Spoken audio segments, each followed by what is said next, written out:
আসসালামু আলাইকুম বন্ধুরা, আশা করি সবাই ভালো আছেন। তো আজকে আপনাদের দেখাবো 10 মিনিটে কিভাবে একটা সুন্দর পুডিং তৈরি করা যায়। তো প্রথমত আমরা 1 কাপ চিনি নিব এবং এটা হালকা জাল দিয়ে আমরা নেড়েচেড়ে একটু হালকা লাল কালার করে নিব। তো বন্ধু, ভিডিওটা যদি ভালো লেগে থাকে অবশ্যই একটা সাবস্ক্রাইব করে দিবেন। তো এখন আমাদের এটা রেডি এবং একটা পাত্রের ভিতরে এটা সুন্দরভাবে আমরা মাখায় নিব যাতে সম্পূর্ণ জায়গা চলে যায়। এবং একটা পাত্র নিব, পাত্রের ভিতরে অনলি একটা ডিম দিব এবং ডিমের সাথে 1 কাপ চিনি দিব এবং এটা সুন্দরভাবে মিশ্রণ করে নিব যাতে চিনিটার দানা দানা না থাকে। এটা আমাদের এখন এটা সম্পূর্ণভাবে রেডি হয়ে গেছে, মিশ্রণটা কমপ্লিট। তো এর সাথে আমরা এখন 1 কাপ লিকুইড দুধ দিয়ে দিব এবং এটি পুনরায় আবার সুন্দর করে মিশ্রণ করব।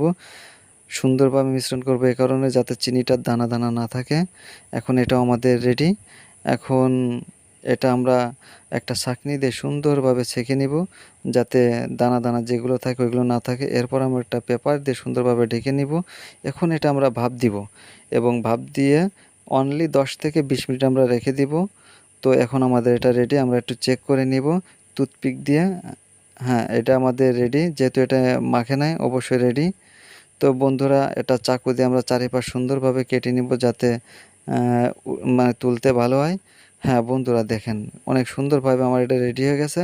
তো বন্ধুরা, যদি ভিডিওটা ভালো লেগে থাকে তো অবশ্যই এটা সাবস্ক্রাইব করে দিবেন। তো এটা খেতে অনেক সুস্বাদু এবং মজাদার। তো আপনারা ঘরে বসে 10 মিনিটই এটা তৈরি করে নিতে পারেন। তো বন্ধুরা, আজ এ পর্যন্তই। দেখা হবে নতুন কোনো ভালো ভিডিওতে। সে পর্যন্ত ভালো থাকবেন, সুস্থ থাকবেন। আল্লাহ হাফেজ।